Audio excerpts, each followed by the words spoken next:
Jean-Pierre Chamodeau, qui êtes-vous? Je suis Jean-Pierre Chamodeau, mais j'ai étudié la kinésithérapie. Et puis, quand j'ai pratiqué la kinésithérapie, les résultats que j'obtenais ne me satisfaisaient pas, ce qui fait que je me suis mis à chercher. Et donc, c'était à la suite de ça que j'ai fréquenté 3 écoles d'ostéopathie, une école d'acupuncture. J'ai appris puis enseigné le Qigong une vingtaine d'années. Le Qigong, c'est un art martial interne chinois. Et puis, donc, comme tout ne me suffisait pas, eh bien, j'ai étudié la physique quantique, l'épigénétique, la biophotonique, ce qui m'a permis d'enrichir la méthode que j'ai mise au point et donc de créer ce que j'appelle la libération holographique du cœur péricarde. Voilà. La libération holographique du cœur péricarde. Alors, en traduction, en traduction, la libération, ça on comprend. Holographique. Libération, si on se pose la question de qu'est-ce qu'on veut libérer, ben, ce qu'on veut, c'est libérer l'âme. Mais ça veut dire la conscience. Donc l'âme vue du côté des mystiques et la conscience vue des côtés des scientifiques. Holographique parce que le corps humain est un champ quantique sans aucune partie, indivisible. Donc on sait que dans l'image holographique, dans chaque point de l'image, il y a toute l'image. Donc c'est impossible d'avoir une action locale. On est dans le non local directement. Voilà. Et puis du cœur péricarde parce que le péricarde, c'est le fascia central. Et donc le tissu faciaux ont une très grande réactivité aux hormones de stress. Et donc vont être à l'origine de quantité de problèmes. Les fascias ont été un petit peu ignorés par la science jusqu'à récemment. Et la science s'y intéresse de plus en plus parce qu'évidemment, on y trouve des choses fort intéressantes. Voilà. Très bien.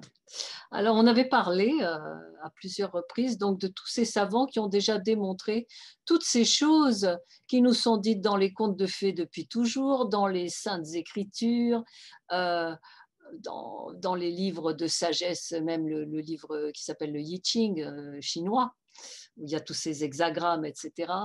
Je vais vous citer une phrase, comme ça ce sera plus clair. Le sage prononce ses paroles tout seul dans sa chambre et cela a un effet, une répercussion à des milliers de kilomètres à la ronde. Dans la Bible, vous avez la vie et la mort sont au pouvoir de la langue, de la parole. Dans le langage courant, vous avez la bénédiction et la malédiction. Et vous avez dans les contes de fées, les fées qui disent que cela soit. Enfin voilà. Et d'ailleurs, dans la création du monde, vous dites dans l'évangile de Jean, je crois, c'est au commencement était le Verbe et tout fut par lui. Et Dieu dit, c'est toujours la parole, que cela soit, que cela soit. Voilà, donc cette découverte, moi, ça a transformé ma vie parce que je pensais qu'il suffisait de penser. Mais le jour où j'ai mis la parole en action, on n'est pas obligé de la dire aux gens, on peut se la dire à soi-même, on peut la dire à haute voix, on peut la dire silencieusement, on peut l'écrire. Et là, on s'aperçoit des effets que cela a dans la vie. Moi, ça a transformé toute ma vie. Donc, je sais que vous travaillez, vous soignez, vous êtes thérapeute et vous soignez aussi avec le verbe, avec la puissance du verbe. Donc, ce que je voudrais savoir, c'est quels sont les savants qui ont démontré toute cette connaissance qui est là depuis le début des temps, quoi. Depuis, on nous le répète depuis toujours, que notre conscience, notre parole crée. Que nous-mêmes, tout ce que nous émettons a une action sur la réalité, sur ce que l'on voit, sur ce qui se crée dans le monde, sur la guerre, la paix, etc. Voilà. Oui, alors vous parlez du verbe en particulier, mais donc le verbe en fait partie d'un ensemble qu'on appelle l'effet observateur, c'est-à-dire le fait que nous soyons une conscience créatrice. C'est ça. Bon, avant de commencer sur ce sujet, je pense qu'il est important de resituer les choses. Nous sommes dans un monde dans lequel la science, jusqu'à très peu de temps, était matérialiste. Et depuis peu de temps, on assiste à un changement de paradigme scientifique qui fait qu'avec les nouveaux scientifiques, la seule réalité n'est plus la matière, mais l'invisible est également une réalité. Et donc, qu'est-ce que ça a changé, ce nouveau paradigme scientifique ? La chose fondamentale que ça change, c'est l'idée que nous nous faisons de notre identité. Alors évidemment, si nous ne sommes que de la matière, nous sommes impuissants et nous n'avons pas l'attribut créateur, alors que les nouvelles sciences nous prouvent qu'effectivement, nous sommes une conscience.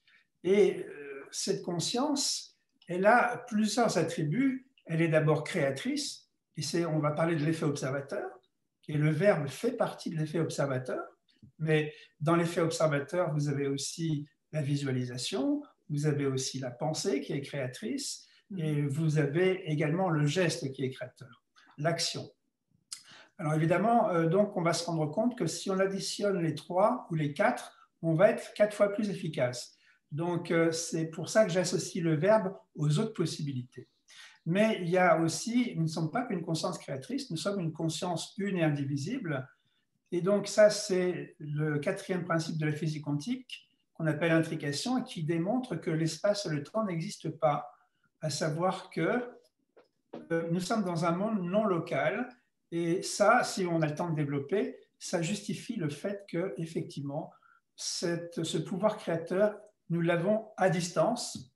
Hein. À distance, c'est un abus de langage puisque les distances n'existent pas. Ouais. Ça veut dire que dès que nous disons quelque chose, ou à quelle que soit la distance à laquelle se trouve la personne, eh bien, donc ça fonctionne. Donc, il y a aussi toutes des preuves scientifiques que je pourrais vous donner également.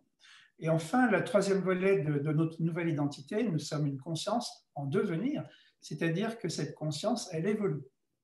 Et donc, on va parler d'involution et d'évolution, et on va voir en quoi l'involution et l'évolution eh bien, va avoir un impact sur les comportements des êtres humains. Et donc, l'involution, ça donne le résultat qu'on connaît aujourd'hui. Et donc, la conclusion, c'est un besoin d'évolution qui est énorme. Voilà. Donc après, donc, si vous voulez, on peut commencer par exemple par, nous sommes une conscience donc créatrice, une et indivisible et en devenir, donc on va commencer par l'aspect créateur. Alors l'aspect créateur, la première expérience scientifique qui nous a mis sur la piste, c'est une expérience qui a lieu en 1801, ce n'est pas d'aujourd'hui, par Thomas Young, qui était une expérience d'optique. Et donc on s'amusait à faire passer une lumière blanche qui arrivait sur un carton avec 2 fentes, et de l'autre côté du carton, il y avait donc un écran. Et donc, à l'époque, en 1801, on ne savait pas si la lumière était d'origine ondulatoire, c'est-à-dire non matérielle, ou corpusculaire, c'est-à-dire matérielle. Et donc, ils ont eu l'idée de faire cette expérience, ce qu'on appelle de la double fente. Et donc, ils ont émis l'hypothèse que si la lumière était des particules, quand elle passe à travers les 2 fentes, ça va donner 2 rayons lumineux sur l'écran. Mais par contre, si c'était donc ondulatoire, eh bien, il y aura une intensité lumineuse supérieure au niveau des interférences d'ondes. Et à ce moment-là, il va y avoir 5 bandes lumineuses sur l'écran. Donc, ils ont fait l'expérience en 1801 et ils ont vu que ça faisait 5 bandes lumineuses. Et donc, ils ont déduit provisoirement que la lumière était ondulatoire. Beaucoup plus tard, on s'est rendu compte que la lumière pouvait être également corpusculaire, puisque les particules de lumière, c'est ce qu'on appelle les photons. Et ils ont eu l'idée de reprendre cette expérience avec un canon à photons, où ils envoient un photon à la fois. Et là, ils ont été surpris parce qu'ils s'attendaient soit à ce que le photon arrive sur le carton, donc pas d'impact lumineux sur l'écran, soit à ce que le photon passe par une des 2 fentes et donc un impact lumineux sur l'écran. Et là, stupéfaction, ils ont vu 5 bandes lumineuses. Autrement dit, ce qui se passait, c'est que ce photon, qui était une corpuscule, passait par une fente, remontait dans le temps, passait par la 2e fente et interférait avec lui-même. Donc là, il commençait à se gratter la tête et il se disait, ce photon est un peu fou. Et ils ont fait une 3e expérience qui est fondamentale, c'est-à-dire qu'ils ont construit un appareil pour observer le photon quand il passe dans la fente, pour savoir ce que faisait ce photon un peu fou.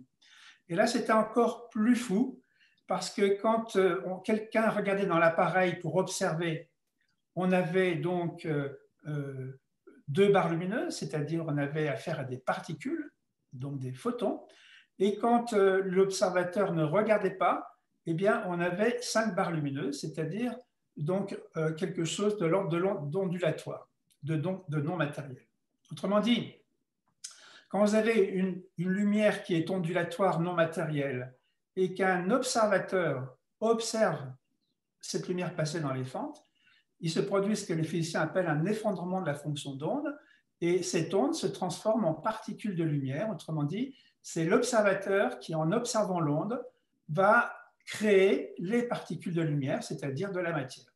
Et donc, la conclusion, bon, l'interprétation officielle, on dit que c'est l'appareil de mesure qui crée, mais donc, il y a eu donc un prix Nobel de physique qui s'appelle Eugène Wigner, qui a dit non, non, ce n'est pas l'appareil, c'est la conscience qui se sert de l'appareil qui provoque l'effondrement de la fonction d'onde.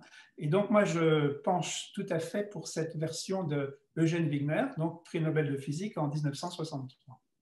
Et donc, il y a un autre physicien qui s'appelle Fred Wolf, qui appelle ce phénomène donc l'effet observateur. Et c'est pour ça qu'il dit, alors il faut savoir qu'il y a aussi des états superposés. Par exemple, dans les particules, petites particules, elles peuvent être à plusieurs endroits en même temps ou à plusieurs vitesses en même temps. C'est ce qu'on appelle une superposition d'états. Et lorsqu'on mesure ou lorsqu'une conscience observe, elle choisit un des deux états. Par exemple, si une particule va en même temps à 1000 km/s et 2000 km/s, dès qu'il y a une mesure, elle choisit soit 1000, soit 2000. Et c'est par le même phénomène de création, c'est-à-dire d'effondrement de la fonction d'onde. Autrement dit, si on est dans une réalité qu'on voit le verre à moitié plein, eh bien, on va créer un verre complètement plein. Mais si on voit le verre à moitié vide, on va créer un verre complètement vide. Autrement dit, c'est dire que ça arrive que nous soyons conscients ou inconscients. C'est là où je veux en venir, c'est qu'il est important qu'on prenne conscience du fait que nous soyons des consciences créatrices, que nous soyons doués de l'effet observateur, parce que ça marche même quand on est inconscient. Et donc, c'est nous qui créons de manière inconsciente une réalité négative à partir de croyances négatives. D'où l'intérêt de prendre conscience et d'où l'intérêt d'apprendre le mode d'emploi pour pouvoir créer du positif. Et notamment prendre le mode d'emploi du verbe créateur, bien entendu. Voilà. Et donc, donc on a, si vous voulez, c'est un petit peu de cet effet observateur que je vais me servir, moi, pour faire mes soins. Et donc, l'effet observateur, c'est ce que les scientifiques appellent l'intention. Maintenant, j'utilise l'intention pourquoi et pour agir sur quoi? Eh bien, pour agir sur la cellule. Et pour comprendre pourquoi est-ce qu'avec mon intention, j'agis sur la cellule, parce que la cellule, c'est la clé du bien-être et de la santé. Et pour ça, il faut comprendre l'épigénétique, et notamment les travaux de Bruce Lipton, qui est le père de l'épigénétique, et que l'épigénétique nous apprend des choses fondamentales. C'est que c'est aussi simple que ça. Si nos cellules vont bien, on est en bonne santé, on est dans le bien-être. Et si elles vont mal, et si elles fonctionnent mal, on est dans le mal-être et dans les pathologies. C'est aussi simple que ça. Alors en plus, l'épigénétique nous apprend que pour 95% de la population, nos cellules sont parfaites. Formidable. C'était ce qui était étrange, parce que pourquoi 100% de la population est-elle malade? Eh bien, parce que ces cellules parfaites sont dans un environnement qui n'est pas sain. Voilà. Et donc, qu'est-ce qui influence les cellules? Ça, c'est une autre preuve qui a été donnée par l'épigénétique, c'est que c'est ce qu'on appelle la primauté du signal. La seule chose qui influence vraiment une cellule, c'est l'information, soit en positif, soit en négatif. Alors en négatif, l'information est supportée par les ondes électromagnétiques. Et si on fait passer une information négative par des ondes électromagnétiques, eh bien, on peut aggraver, on peut rendre les gens malades. Mais inversement, la seule médecine efficace pour améliorer la santé, c'est une médecine informationnelle qui va donc donner de l'information, et entre autres par le verbe. Voilà.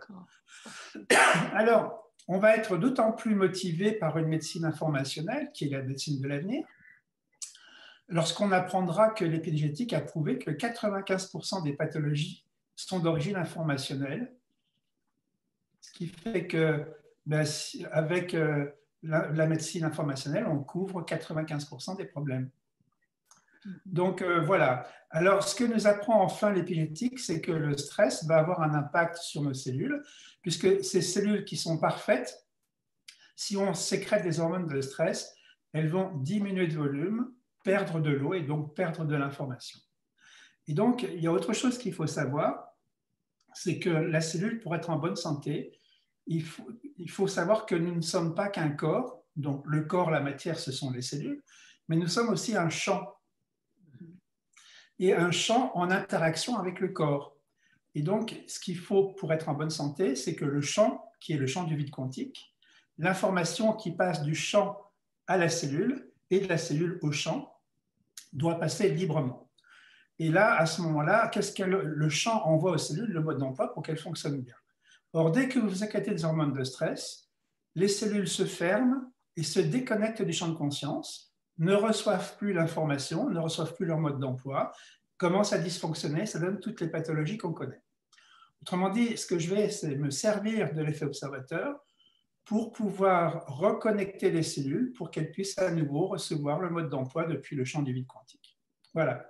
Alors donc ça nous amène à rentrer un peu plus dans les détails sur le fait que, effectivement, je vais me servir de l'effet observateur pour aider les cellules, mais est-ce qu'il y a des preuves scientifiques qui nous disent que l'effet observateur peut avoir un impact sur les cellules?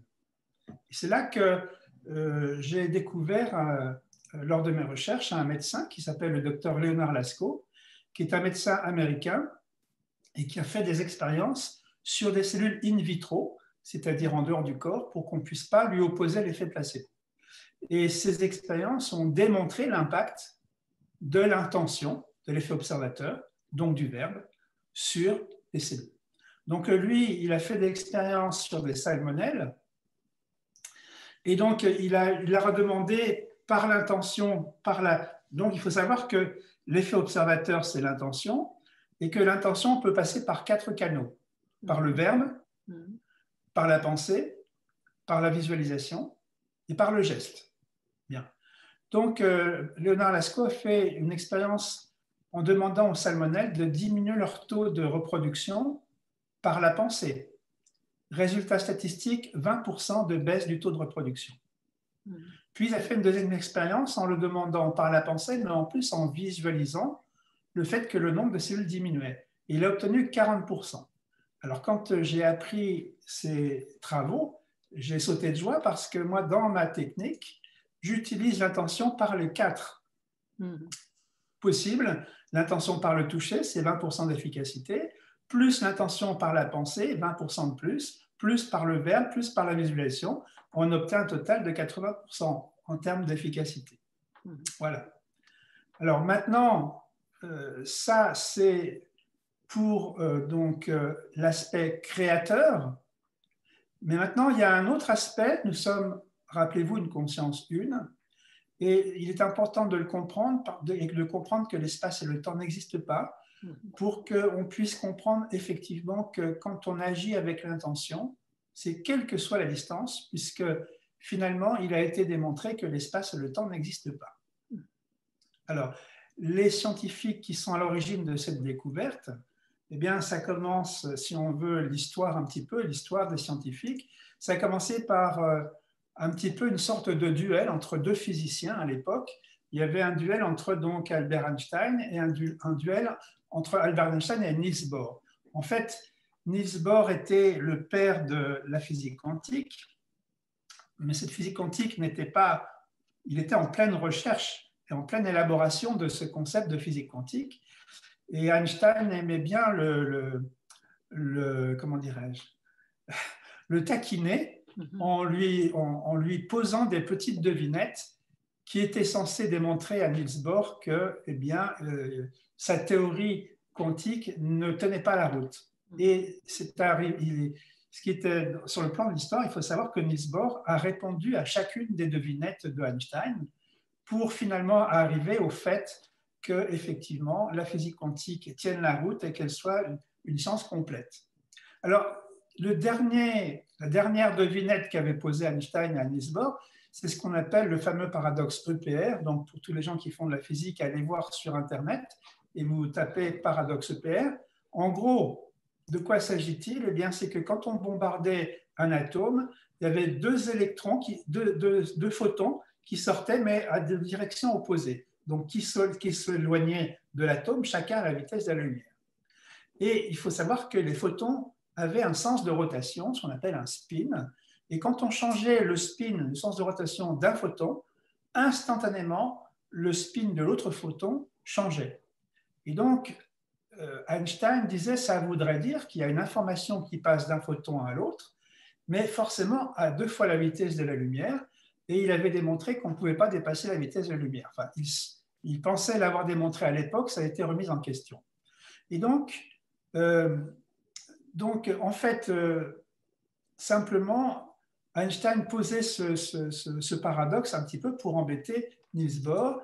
Et Niels Bohr a répondu par une hypothèse qui a été prouvée plus tard, qu'en fait, il n'y avait pas deux photons, mais qu'il y avait un seul photon dans deux endroits de l'espace en même temps. Alors là, on commence à parler de non-localité, ça commence à devenir bizarre. Et donc, cette hypothèse de Niels Bohr et ce paradoxe EPR, ça a fait réfléchir un autre physicien qui est très connu, qui s'appelle John Stewart Bell, et qui, dans cette expérience, a dit que dans une telle expérience, il fallait qu'il y ait certaines inégalités qui soient respectées, et donc pour que l'information passe d'un photon à l'autre. Et donc ça a débouché sur ce qu'on appelle le fameux théorème de Bell, qui a été démontré en 1964.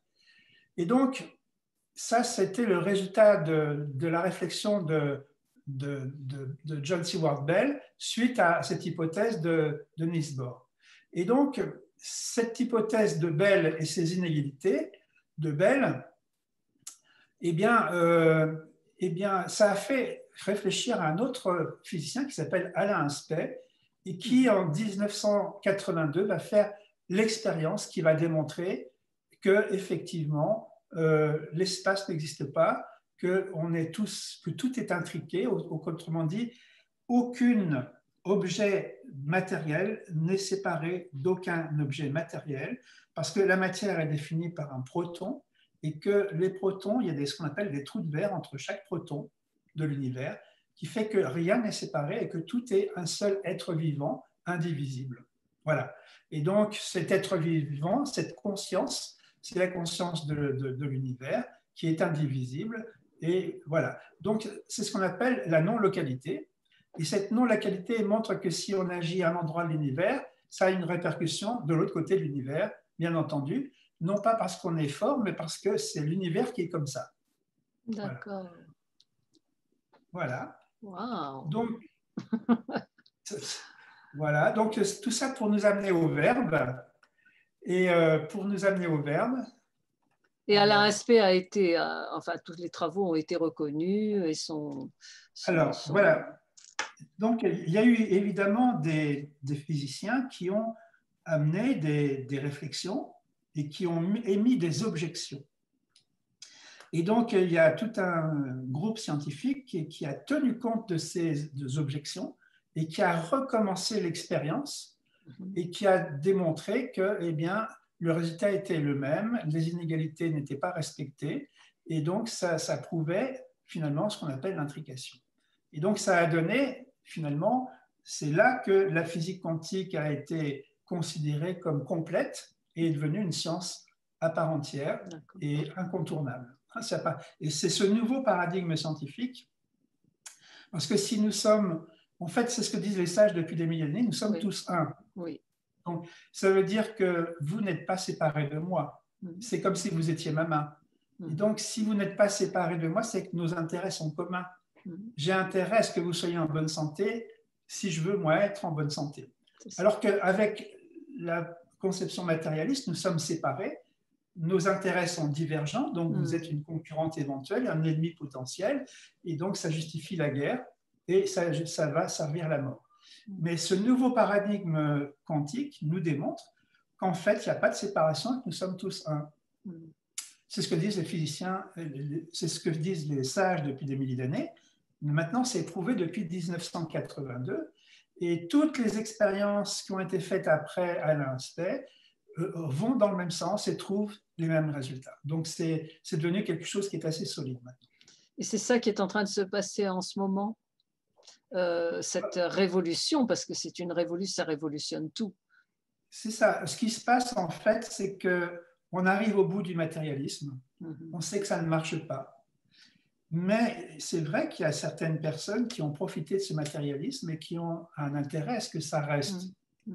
Seulement, le problème, c'est que ces personnes-là, elles-mêmes pensent qu'elles sont séparées des autres, parce que sinon, elles ne feraient pas la guerre. Hein? Et donc, le problème, c'est qu'elles ne peuvent pas empêcher la conscience de l'humanité de progresser. Donc, de toute manière, c'est déjà gagné. On ne peut pas empêcher une conscience universelle de progresser et d'évoluer.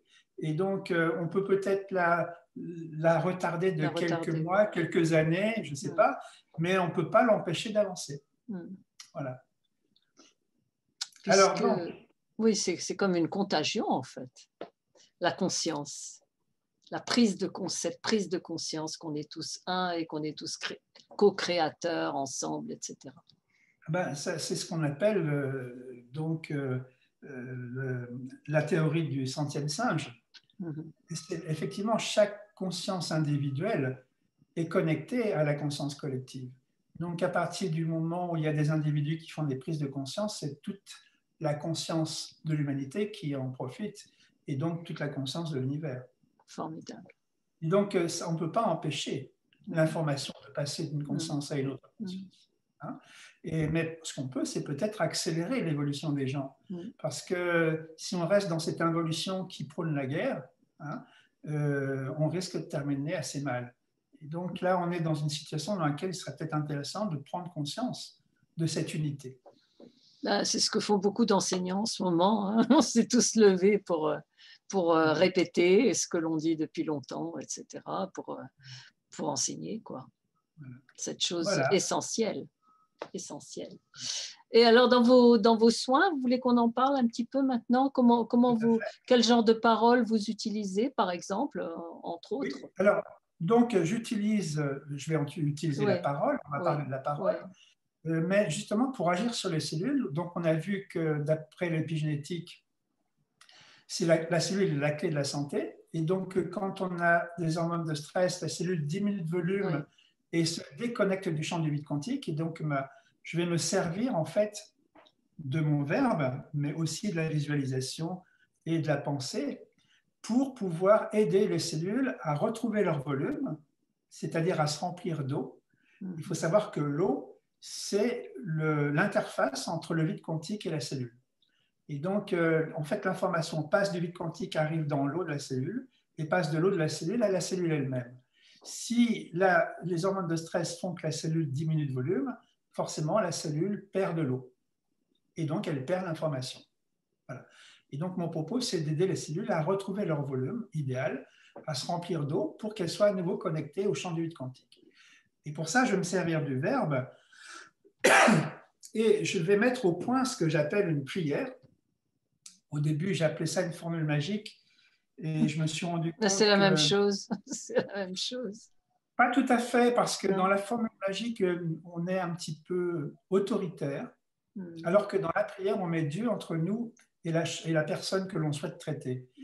Sous-entendu, si je me trompe dans mes choix, je mets Dieu entre moi et l'autre, ce qui fait que Dieu va servir de garde-fou et ne va pas...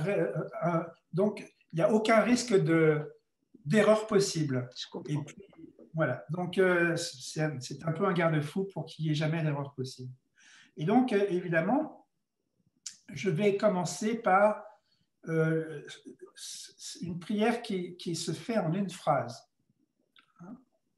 Alors, je commence ma phrase par « pour harmoniser ». Alors, pourquoi le verbe harmoniser? Parce que je fais allusion aux expériences de Léonard Lascaux, vous savez, qui a travaillé sur les cellules, et qui a démontré que l'amour était quelque chose d'extrêmement important pour que justement cette puissance créatrice puisse s'exercer. Par exemple, quand vous vous mettez en cohérence cardiaque, alors qu'est-ce que c'est que la cohérence cardiaque? C'est quand vous êtes dans un état d'amour. Et cet état d'amour, si on mesure les ondes du cerveau, du cœur et de la respiration, ben on se rend compte que les fréquences sont synchrones. Ça s'appelle être en état d'amour. Et à ce moment-là, plutôt que d'être une lumière vaguement diffuse, on devient un rayon laser.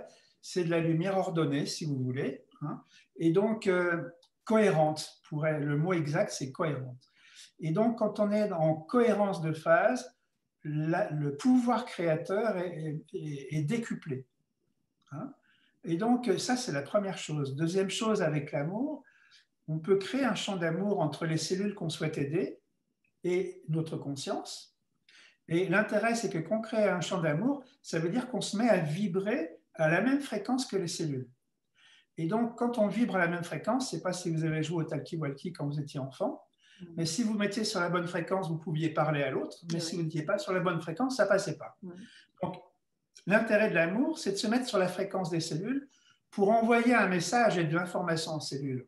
Vous voyez ? À ce moment-là, l'information passe beaucoup mieux. C'est ce que les physiciens appellent un phénomène de résonance. Donc, on a une puissance, une très grande puissance de création en étant dans l'amour, mais en plus, l'information passe beaucoup mieux aux cellules. Et en fait, en plus, quand vous créez un champ d'amour, eh bien, il faut savoir que les cellules, elles ont été créées dans l'amour. Elles ont été créées parfaites dans l'amour. Autrement dit, quand vous les mettez dans un champ d'amour, elles se souviennent de la perfection dans laquelle elles ont été créées. Hein, et donc, du coup, elles retrouvent la mémoire de leur perfection et elles redeviennent parfaites. Voilà donc, normalement, il ne devrait pas y avoir ni de vieillissement ni de mort avec tout ça, puisqu'elles sont parfaites. Je dirais oui et non. Ah. C'est un peu vrai ce que vous dites, mais actuellement, on étudie le vieillissement sous d'autres aspects et il y a effectivement des modifications qui se passent. Il y a beaucoup à dire sur le sujet. En tous les cas, il y a à dire aussi qu'il est important, grâce à l'amour, quand on est dans un état d'amour, c'est un environnement sain, et donc les cellules sont en connexion avec le champ, et du coup, eh bien, nous sommes dans ce que l'épigénétique appelle la croissance. Il faut savoir que tous les jours, il y a des milliers de cellules qui meurent. Et si ces milliers de cellules qui meurent ne sont pas remplacées par des milliers de cellules toutes nouvelles, oui, eh bien, on finit par vieillir et par mourir. Hein. Et donc, si on veut maintenir un être humain dans une constante, mais il faut qu'il y ait autant de cellules qui meurent que de cellules qui renouvellent. D'accord. Et donc, quand on est dans un état de bien-être et quand on est dans l'amour, eh bien, et que l'information passe bien du champ aux cellules, c'est ce qui se passe. Hein, voilà. Alors donc, c'est vrai que quand on est stressé, forcément, et qu'on est déconnecté du champ, ça ne se passe plus comme ça. Hein. Et donc, il y a une vasoconstriction de tout ce qui est digestif. C'est l'appareil digestif qui ne fonctionne plus, ce qui fait qu'on n'est plus en croissance et qu'il y a plus de cellules qui meurent que de cellules renouvelées, ce qui fait qu'il y a un vieillissement progressif, voire la mort au bout d'un certain temps. Voilà, c'est un des aspects, mais il y a d'autres aspects aussi concernant le vieillissement et la mort. Voilà. D'accord, d'accord. Et alors, vous en étiez au donner des exemples de phrases. Attendez voir, parce que ma phrase, je ne l'ai pas terminée. Ah oui. Je commençais par « pour harmoniser ». Pour harmoniser. Ensuite, je dis dans ma phrase, dans ma prière, tous les niveaux fractales. Alors là, ça fait allusion aux découvertes de Benoît Mandelbrot, ce qu'on appelle la géométrie fractale. Et donc, il y a différents niveaux fractales. Et donc, par exemple, le niveau fractal, mon corps est un niveau fractal. Mais à l'intérieur de mon corps, il y a plusieurs organes. Et donc, chaque organe est à un niveau fractal inférieur du corps. Mais dans un organe, vous avez des cellules. Donc, chaque cellule est à un niveau fractal inférieur à l'organe. Dans les cellules, vous avez des atomes. Et dans les atomes, vous avez des protons. Et dans les protons, vous avez des points Planck. Et donc, vous voyez autant de niveaux fractals. Alors, j'ai fait une recherche. Je me suis demandé, donc, en agissant sur tel niveau fractal, est-ce que c'est mieux que sur tel autre? Et j'ai découvert que finalement, en demandant d'agir sur tous les niveaux fractals, c'était encore mieux en tant que résultat. Donc, la phrase, pour harmoniser tous les niveaux fractals, par exemple, du foie, si je veux traiter le foie, et après, je dis « je t'aime, désolé, pardon, merci ». Et vous remarquerez, là, c'est une phrase qui est connue, qui vient de la tradition. Alors, je t'aime, on s'adresse au divin. Désolé, c'est-à-dire, j'ai pleine conscience que je suis une conscience créatrice et que j'ai créé cette situation difficile et donc je suis désolé d'avoir fait cette erreur de création. Je ne suis pas une victime de quoi que ce soit puisque c'est moi qui crée tout. Et si je crée quelque chose de désagréable, je suis la victime de personne sauf de mon incompétence à créer. Et donc, je suis désolé d'avoir créé à côté de l'harmonie. Hein? Alors, je t'aime, désolé, pardon, pardon, c'est-à-dire, je demande au divin de me donner, de transmuter cette mémoire qui est à l'origine de la création de cette situation, de cette réalité négative. Donc, puisque nous créons à partir d'une onde potentielle et d'une mémoire, si nous créons à partir d'une mémoire négative, nous créons une réalité matérielle négative. Et donc, simplement, ce qu'on demande au divin, c'est d'effacer cette mémoire qui est à l'origine d'une création négative. Donc là, on est en plein sur le pouvoir créateur. Ouais. Et donc, le merci, c'est simplement la confiance que nous avons dans l'univers d'accéder à notre demande. Je t'aime, désolé, pardon, merci. Voilà, donc là, si je résume, c'est pour harmoniser tous les mots fractales du foie, de son tissu vasculaire et de ses fascias, je t'aime, désolé, pardon, merci. Voilà. Alors, tissu vasculaire. Excusez-moi, mais le mot désolé, il a une connotation de plaine, enfin c'est très triste. On ne peut pas trouver autre chose, je sais pas. Navré, je vois pas d'image, mais désolé, c'est la désolation. Et ça a une influence aussi. Ouais, oui, mais bon, je suis désolé d'avoir créé quelque chose que je n'aime pas, en fait. Je suis désolé de vivre une situation difficile. Hein? Et on peut être désolé, mais le désolement n'est pas forcément, comment dirais-je, le désespoir. Hein? On peut être désolé d'avoir, par le passé, créé quelque chose de négatif, ou même d'imaginer qu'on le crée à chaque instant à partir d'une croyance négative ou à partir d'un conditionnement négatif. Donc, maintenant, si on peut désoler de créer du négatif et en même temps être dans l'espoir, puisqu'on demande d'effacer la mémoire qui est à l'origine de cette création négative. Et en faisant ça, on est créateur de positif. D'accord. Et donc, en fait, quand vous dites cette phrase, c'est comme si c'était vous qui aviez créé cette chose négative que vous allez traiter, puisque vous le dites à la personne. Donc, d'après Ho'oponopono, et je pense qu'Ho'oponopono a une très bonne compréhension de la physique quantique, si je rencontre une pathologie chez un de mes patients, c'est que moi, j'ai la même. Parce que je ne pourrais pas la rencontrer chez l'autre si je ne l'avais pas en moi. Hein? Et donc, le principe de Ho'oponopono, c'est de la guérir chez moi ça. pour la guérir sur l'autre. Et donc, il n'y a aucune différence entre moi et l'autre, c'est ce qu'on appelle l'unité. Hein? C'est ça, la résonance aussi. Voilà. Alors, moi, je me rends compte que ça marche parce que finalement, qu'est-ce que je fais, moi, avec le toucher quantique? Je viens toucher le champ morphogénétique de l'organe. Et quand le champ morphogénétique de l'organe est en mauvaise position et disons, est dans un état pathologique, eh bien, ce champ se rétracte et a une amplitude de mouvement qui diminue. Hein? Eh bien, quand je dis simplement cette prière, je sens que le champ morphogénétique augmente de volume et retrouve un mouvement beaucoup plus libre. Et du coup, qu'est-ce que j'ai libéré? J'ai libéré le mouvement du champ morphogénétique, c'est-à-dire la vie. Vous savez que le champ morphogénétique, appelé par certains par l'âme, il faut savoir que le mot âme vient du mot anima, qui a créé le verbe animer. Donc, c'est la vie. La vie, le mouvement, l'âme, c'est des mots différents qui décrivent la même chose. Et donc, c'est la vie qui se rétracte et qui n'est plus, ne vit plus, quoi, si vous voulez. En fait, moi, je compare les cellules à des huîtres. Oui, j'aime bien ça. Hein? Alors, si vous êtes une huître normale, quand on vous pique, qu'est-ce que vous faites? Ça se ferme.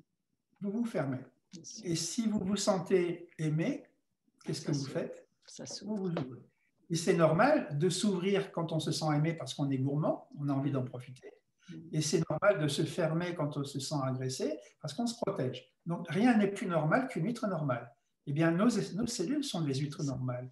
Et c'est parce qu'on les a agressées, parce qu'on nous a agressés, nous sécrétons des hormones de stress qui font que les cellules se ferment pour se protéger. Et le principe, c'est que c'est l'âme cellulaire qui va décider de s'enfermer dans la cellule comme dans son bunker pour se protéger. Alors, après, on a deux solutions pour aider l'âme à ouvrir la porte de la cellule. Et soit on va forcer sur la porte, et là on est dans une forme de viol, et en principe on n'y arrive pas parce que l'âme est plus forte que le praticien, soit on arrive par l'amour à donner envie à cette âme d'ouvrir la porte. Hein. Évidemment, c'est là que l'amour marche beaucoup mieux, bien sûr. Et alors, est-ce que vous avez des exemples voilà, de guérison d'un organe ou de quelque... Parce que vous traitez tout, en fait. Alors, oui. Alors, pour comprendre un peu aussi comment ça marche, il faudrait comprendre que si notre corps est un champ quantique, c'est qu'il n'obéit pas aux lois de la mécanique, comme on le pense en médecine matérialiste, mais qu'il obéit aux lois de l'holographie. Alors, l'holographie, c'est un procédé pédagogique pour comprendre comment fonctionne un champ quantique. Quand on parle de non-localité, quand on parle d'un tout qui n'a aucune partie, contrairement à ce que fait la médecine officielle qui nous divise en différentes parties, en différents organes et qui donne un nom à chaque organe et qui laisse croire que chaque organe est indépendant l'un de l'autre, ça donne la médecine spécialisée. Et donc, cette médecine spécialisée a montré qu'elle ne fonctionnait pas. Je prends un exemple concret. Exemple, vous avez par exemple une hanche bloquée. Une hanche bloquée, pourquoi? Parce que les fascias qui croisent la hanche se sont rétractés. Donc, quand un fascia qui croise la hanche se rétracte, ça augmente la pression dans la hanche. Et quand la hanche bouge, le cartilage frotte contre le cartilage avec une pression 10 fois supérieure à la normale, ce qui fait que le cartilage s'use 10 fois plus vite que normalement. Et quand le cartilage est complètement usé, on appelle ça de l'arthrose de hanche. Et on vous propose une prothèse. Voilà. Voilà. Eh bien, quand j'étais kinésithérapeute et ostéopathe, quand je voyais un blocage de hanche, je devenais spécialiste de la hanche parce que je pensais que c'était un problème mécanique. Mais je n'avais pas compris que le corps était un hologramme et que du coup, si ce corps est un hologramme, ce n'est pas un problème de hanche. Le blocage de hanche ne fait qu'exprimer tous les problèmes qui sont partout ailleurs dans le corps. Donc, si je suis dans une conception mécaniste, je vais m'occuper que de la hanche et c'est pour ça qu'on n'a aucun résultat. Imaginez que, par exemple, le blocage de hanche vienne d'un problème du sein droit. Le sein droit a stocké des informations perturbatrices qui font que ça bloque la hanche. Si je suis spécialiste de la hanche, je ne vais jamais débloquer le sein, donc je ne vais jamais débloquer la hanche parce que je suis spécialiste de la hanche. Par contre, dans ma méthode, je vais forcément faire tout le corps de la tête aux pieds et donc je vais forcément traiter le sein et forcément, à ce moment-là, la hanche se débloque. Donc, finalement, si je veux être efficace pour décoincer une hanche, je vais l'être par la simple prise de conscience que c'est en traitant tout sauf la hanche que je vais décoincer la hanche. Et là, ça donne des résultats extraordinaires et qui sont au-delà de l'imagination parce qu'en quelques fractions de secondes, grâce à l'effet observateur, on va pouvoir débloquer une hanche complètement et donc lui éviter une prothèse de hanche. Alors, c'est la même chose pour toutes les pathologies. Quand vous avez un problème à un organe quelconque, si vous ne vous occupez que de cet organe, vous n'allez pas pouvoir avoir de résultat. Si par contre vous vous occupez de toute la tête aux pieds, ben, vous allez avoir un résultat extraordinaire sur cet organe. Justement parce qu'on n'a pas été local. C'est ce qu'on appelle la médecine holistique. La racine hol, c'est la même chose que holographique, c'est-à-dire global. Global, c'est-à-dire nous sommes un champ quantique et nous devons traiter le champ complet et non pas une partie du champ. Voilà. Et on traite le champ complet grâce à l'effet observateur et notamment grâce au verbe créateur. D'accord, ben c'est parfait. D'où le surnom qu'on m'a donné, l'homme qui murmure à l'oreille des cellules. D'accord. Voilà. Et une belle histoire de guérison. Alors, il y en a plusieurs d'histoires. Moi, je trouve que la plus belle guérison, c'est lorsque les gens évoluent. En fait, il faut savoir que finalement, qu'est-ce que c'est que l'évolution? C'est passer d'un état involué vers un état évolué. Et donc, ce n'est pas 0 ou 1, mais il y a tous les intermédiaires entre les deux états. Hein. Et donc, le chemin de retour à la maison, le chemin d'évolution se fait progressivement, pour la plupart des gens. Parfois, certaines personnes le font brutalement, mais en règle générale, ça se fait progressivement. Et donc, quand vous êtes dans la peur, c'est à ce moment-là que vous involuez. Et donc, ça veut dire qu'à ce moment-là, votre fréquence vibratoire descend, diminue. Et il faut savoir que la perception et que les comportements dépendent de la fréquence vibratoire. Et quand vous êtes à une fréquence très très basse, à cause d'une très grande peur, eh bien, vous êtes dans un comportement qui est un comportement de soumission. Et vous percevez toutes les choses en noir, bien sûr. Et donc, vous pensez que vous êtes nul, alors que vous êtes Dieu, c'est-à-dire vous êtes complètement dans l'illusion. C'est ce que les sages appellent l'illusion. Et donc, évidemment, si j'étais un tyran intelligent et que je veux beaucoup d'esclaves, je ferais peur aux gens pour que les gens m'obéissent. Ça, c'est clair. Et donc, j'aurais intérêt à faire involuer les gens, c'est-à-dire à leur faire peur. Et on sait que ça a marché dans l'histoire, ça a tout le temps marché comme ça. Oui, depuis toujours. Aujourd'hui, encore plus. Bien, alors, si on veut se sortir de ce piège, eh bien, qu'est-ce qui peut nous faire évoluer? C'est l'amour. Si on sait...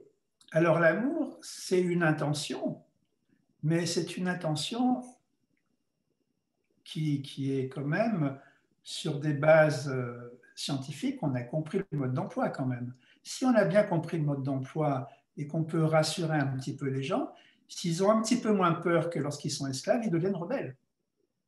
Hein? Mais s'ils ont encore un peu moins peur, ils deviennent tyrans. On n'en sort pas là. Oui, mais vous voyez, le problème, c'est que là, après, si on évolue encore un peu plus, et c'est là qu'on est arrivé, il y a ce qu'on appelle un saut quantique, parce que si on va encore un peu plus loin, il n'y a plus d'esclaves, ni de rebelles, ni de tyrans. Il y a des gens qui sont dans le respect et dans l'amour.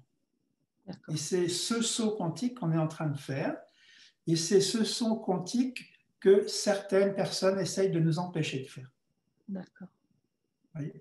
Et donc, si je faisais partie des gens qui n'ont pas intérêt à ce que l'humanité passe ce saut quantique évolutif, eh bien, je leur ferais peur, tout simplement, pour les empêcher de faire ce saut quantique. Bien sûr. Voilà. Alors donc, là, qu'est-ce que c'est que la plus grande guérison que je puisse souhaiter aux gens? Ben, je remarque que quand les gens passent chez moi, eh bien, s'ils ont été de bons esclaves toute leur vie, exemple, une femme qui vient chez moi, que j'ai vue pour la première fois, donc je lui fais le soin, on n'a pas parlé particulièrement de quoi que ce soit, donc je ne savais pas quelle était sa vie, je ne la connaissais pas du tout. Et elle revient à la deuxième séance, elle me dit, ah ben dites donc, vous, quand vous faites quelque chose, moi, ça bouge. La première chose que j'ai faite en sortant de chez moi, c'est de quitter mon mari. Waouh. Ça faisait 30 ans que je rêvais de le quitter, mais je n'osais pas parce que j'avais trop peur et parce que je ne me sentais pas la force de le faire. En sortant chez vous, c'est la première chose que j'ai faite. D'accord. Et moi, je ne savais pas qu'elle était mariée, je ne savais pas qu'elle souhaitait quitter son mari. Je ne lui ai pas dit de quitter son mari puisque je ne savais pas. Ah oui, bien sûr. Ce qu'il voulait, quand les gens font des sauts, des petits sauts quantiques en termes de conscience, ce qui se passe, c'est que eh bien, les comportements changent et ces comportements ne sont pas prémédités, ce qui est la preuve que ça correspond bien à une fréquence vibratoire qui monte. Et plus la fréquence vibratoire monte, c'est-à-dire que cette femme, au lieu d'accepter d'être l'esclave et de faire la guerre la plus laide qui existe, c'est-à-dire la guerre contre elle-même, elle a décidé de partir et de ne plus faire la guerre contre elle-même, c'est-à-dire de commencer de se respecter. Et plus on avance sur le plan vibratoire, plus on avance, on progresse dans l'amour. Et elle était venue pourquoi?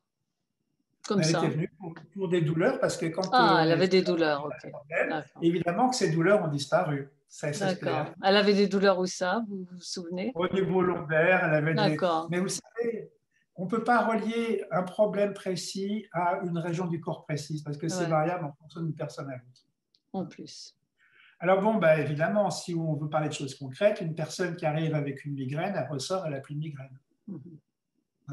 Une personne qui est arrivée avec Parkinson et qui tremblait, Elle est repartie, elle ne tremblait plus. Je ne dis pas que je l'ai guérie de son Parkinson, mais je dis que ses symptômes ont été fortement améliorés. Hein. Une personne qui était dépressive, elle est partie en sautant de joie. C'est ça. Donc l'énergie a remonté et puis ça produit. Alors oui, alors comment est-ce qu'on peut expliquer qu'elle ait ressenti de la joie et du bien-être alors qu'elle était dans la dépression? Plus on baisse en vibration, plus on s'éloigne de son âme, plus on est déconnecté, les cellules sont déconnectées. Donc à l'inverse, moi, plus je connecte les cellules, plus vous vous rapprochez de votre âme. Or, ce que les mystiques appellent l'âme, c'est ce que les physiciens appellent le champ du vide quantique, mais il faut savoir que, ou c'est ce que les mystiques appellent Dieu également, il faut savoir que c'est l'amour, la paix et la joie. Donc forcément, si vous vous éloignez de votre âme, vous ne sentez plus la paix que vous êtes et vous êtes tourmenté. Vous ne sentez plus la joie que vous êtes et vous êtes dépressive. Hein. Vous ne sentez plus l'amour que vous êtes et vous allez chercher l'amour à l'extérieur. Hein. Tout ça, c'est fort désagréable, j'appelle ça le mal-être. Mais plus je vais augmenter le volume des cellules, plus elles vont se reconnecter au champ, plus vous allez vous rapprocher de vous et plus vous allez sentir l'âme que vous êtes. Plus vous allez sentir la joie que vous êtes. Vous allez retrouver la joie de vivre. Plus vous allez sentir la paix que vous êtes. Le tourment va disparaître. Hein. Et plus vous allez sentir l'amour que vous êtes et plus vous serez autonome parce que plus vous sentez l'amour que vous êtes, moins vous avez besoin de l'amour de l'autre. Et le grand paradoxe, c'est que quand on sent parfaitement l'amour que nous sommes nous-mêmes et qu'on n'a pas besoin de l'autre, c'est à ce moment-là précis qu'on est capable d'aimer l'autre. Parce qu'au lieu de l'aimer pour lui piquer d'énergie, eh bien on est un soleil et on rayonne. Et donc, quand Jésus dit « le cœur de mon Père n'est que pardon », pardon c'est en 2 mots. Oui. Parce qu'un cœur qui rayonne, c'est un soleil qui donne. Voilà. Et quand on voit à la fin de la séance les personnes qui sortent rayonnantes, c'est vraiment la plus belle chose que je puisse voir dans toute ma vie. Et c'est un réel plaisir parce que moi, ça marche à chaque fois que j'ai une personne qui vient dans mon cabinet. Et comment faites-vous, vous, pour vous maintenir à ce niveau énergétique qui fait que vous êtes toujours l'amour, la paix, la joie, pour pouvoir transmettre ça? Attendez voir. J'ai compris plein de choses, j'aide plein de gens, je fais ce que je peux pour moi. D'accord. Vous n'avez jamais peur? Jamais peur? Si, je ne suis pas encore un sage, je ne suis pas arrivé complètement à la fin du chemin.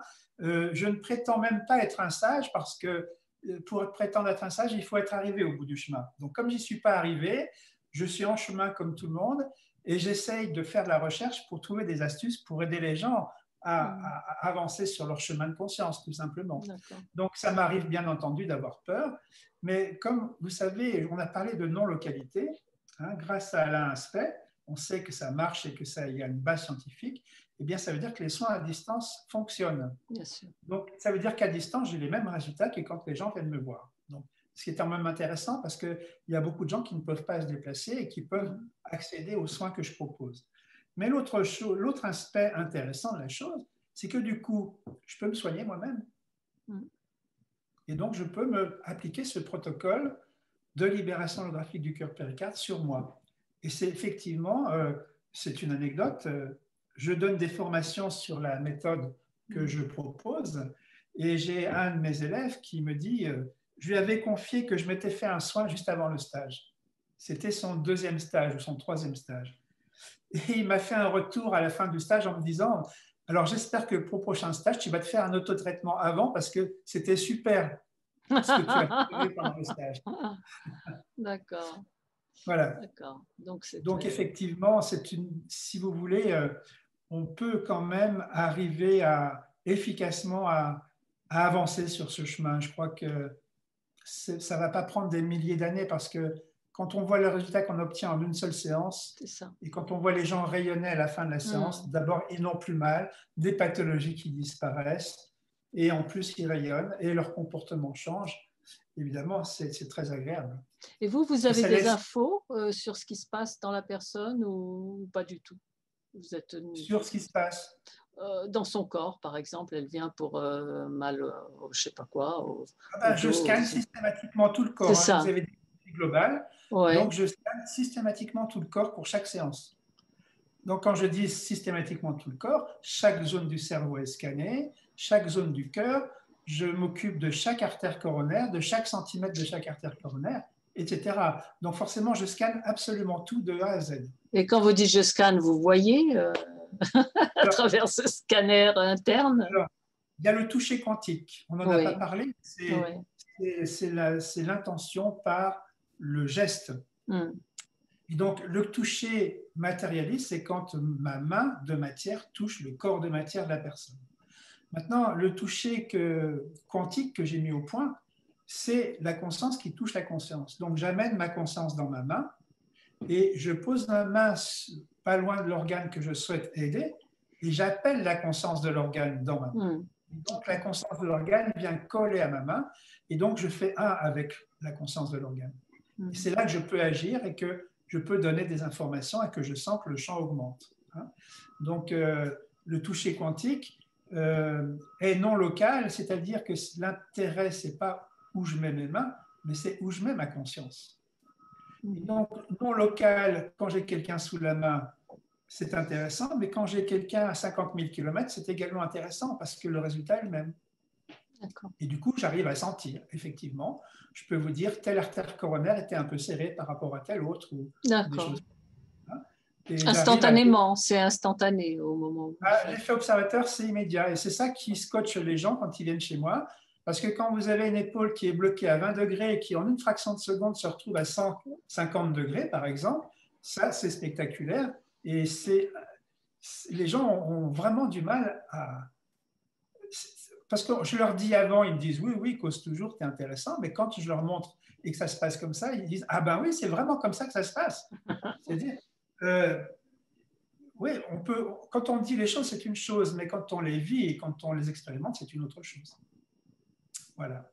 Alors, qu'est-ce que vous pensez? Une dernière chose, je ne sais pas si je garderai ça, mais Joseph Murphy, qui est un philosophe américain qui a écrit des soixantaines de bouquins, vous avez dû lire ça, sur la conscience, justement, sur la puissance créatrice. Oh bah, c'était en vente dans les grandes surfaces, il y a très longtemps. C'est un des pionniers, enfin, des premiers qu'on a lu sur la puissance créatrice de la pensée et de la parole. Et, mais il y a tout, voilà, il venait des États-Unis généralement, cela. Il dit dans un livre, parce que moi je m'intéresse depuis toujours au corps de lumière, qui normalement serait inaltérable, pourrait aller à la vitesse de la pensée, justement. Voilà, vous dites, je suis à Tahiti, là, vous êtes au Sable d'Olonne et vous êtes tout de suite à Tahiti, vous traversez les murs et puis on est dans les contes de fées, là, on arrive dans l'instantané de nos pensées, de nos désirs, etc. Il disait que quand toutes nos pensées, chacune, hein, c'est vraiment un travail de chaque instant, et tourner vers la vie, vers le positif, vers la puissance de vie, toutes les cellules peuvent être illuminées en un seul instant et passer à cette fréquence-là. Et j'avais trouvé ça extraordinaire parce que c'est le seul qui en parle comme ça. Les cellules, il parlait des cellules. Tout à fait. Et donc, moi, je pense qu'il est extrêmement important, c'est une chose qu'on n'a pas encore soulignée, mais donc c'est à partir d'une autre potentielle qui n'est pas matérielle qu'on va créer la réalité matérielle. Si cette onde potentielle est négative, on va créer une réalité matérielle négative sous forme d'un corps malade et d'un environnement hostile. Vous voyez ? Mais donc, c'est la raison pour laquelle on essaye de se libérer des mémoires négatives, des croyances négatives, des conditionnements négatifs. Et donc, il y a une part de rester connecté en permanence sur du positif, mais il ne faut pas oublier qu'il y a quand même un impact de l'inconscient qui est vraiment, si vous voulez, l'inconscient est beaucoup plus puissant comme ordinateur que le conscient. C'est la raison pour laquelle c'est vrai c'est une bonne habitude de rester dans le positif en permanence et de faire attention au système de croyance, mais je veux dire que c'est encore mieux de se libérer des croyances négatives. Or, ces croyances négatives, elles sont stockées dans un champ qu'on appelle le champ du subconscient, mais elles sont stockées dans les cellules. Et quand j'ouvre les cellules, eh ben, je permets à ces mémoires cellulaires de sortir des cellules. Et ces mémoires cellulaires, une fois qu'elles sont sorties des cellules, je les sors du champ.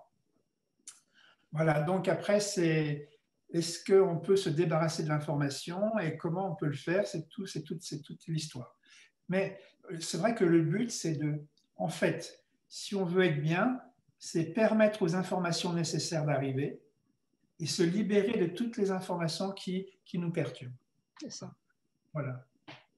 Et donc, mais ça, on peut le faire avec justement l'effet observateur et avec le verbe notamment.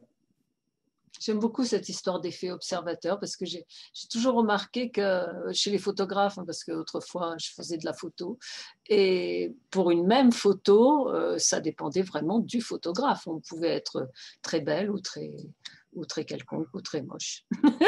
Donc c'est dans l'œil de la personne qui vous regarde. Oui, ouais, j'y crois tout à fait, hein, ce que vous dites là, tout à fait. Ah, oui. Et voyez, ça c'est exemple, une preuve concrète. tout à fait. Et donc, je pense que ce qui est vraiment très, très dangereux, c'est quand un tyran commence à comprendre l'effet observateur. Parce que à partir du moment où il veut créer quelque chose qui est négatif, il va se servir non seulement de son effet observateur, mais il va se servir de l'effet observateur du peuple. Bien sûr. Et pour ça, c'est très simple, il suffit de lui faire croire à quelque chose qu'il veut créer. Et si le peuple y croit, eh bien, il va le créer. C'est pour ça que je conseille aux gens de faire attention à leur système de croyance.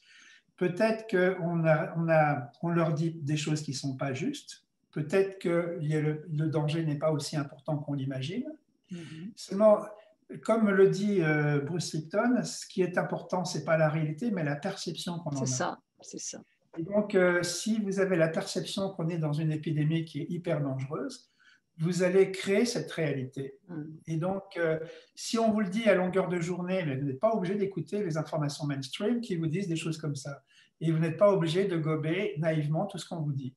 Voilà, tout simplement. Ni les informations qui prédisent les catastrophes et enfin tout le reste, quoi, parce qu'il y a aussi... Voilà, tout ce qui est négatif. Mais on n'est pas obligé, on peut trier. N'écoutez pas les gens négatifs. Voilà, on peut trier, mais on entend tout ça, on est informé par tout ça facilement, quoi, de nos jours. mais le problème aussi vient de notre identité. Si on pense qu'on est une pauvre petite victime impuissante, on est complètement irresponsable et d'une manière complètement irresponsable, on dit « Oh là là, c'est terrible ce qui se passe, je vais mourir ». Mais du coup, on le crée. Bien sûr. Même si on croit qu'on est impuissant, on a une telle puissance qu'on va créer cette chose négative.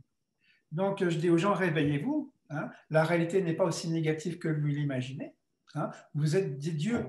Hein, c'est vous qui créez votre réalité. Donc, prenez conscience de votre identité. Sachez que vous êtes créateur. Sachez que c'est vous qui créez toute votre réalité. Donc, vous n'êtes absolument pas des victimes. Et prenez les choses en main et commencez à apprendre le mode d'emploi de l'effet observateur et servez-vous-en pour arrêter de créer du négatif et créer du positif. Tout simplement. Merci beaucoup. Merci beaucoup. Il est super. Je pense que si tout ça se savait et que tous les gens commencent à se focaliser sur du positif et à se protéger des informations négatives, eh bien, ça irait très rapidement, beaucoup plus vite. Et beaucoup plus. Simplement, sachez que l'information, c'est comme l'alimentation. Si vous mangez une mauvaise alimentation, vous êtes malade. Eh bien, si vous acceptez une mauvaise information, ça vous rend malade de la même manière. Protégez-vous des informations négatives. Oui. Voilà. C'est-à-dire que ni à droite ni à gauche, quoi. Il faut vraiment faire très attention. Tout est information. Et c'est ça, ils disent que c'est la guerre de l'information, en fait. C'est l'information et c'est la guerre contre le peuple, malheureusement. Qui est en train de se réveiller en grand, c'est ça. C'est peut-être grâce à ça que justement, nous allons nous réveiller et ça va, peut-être qu'on va aboutir à une accélération de notre évolution plutôt qu'à un arrêt. Et bon, je pense que c'est ça qui va se passer. C'est ça le but. Le but recherché, le but recherché par tout ça. Moi, je pense que tout est parfait. Je pense que tout est parfait. Et que c'est comme ça que ça va se passer. Alléluia. Merci beaucoup vraiment. Ouais. Avec plaisir. Et puis, donc, envoyez-moi le résultat de Évidemment, votre... évidemment. Hein. Ok, à Voilà. bientôt. À bientôt. Bonne journée. Bonne journée aussi.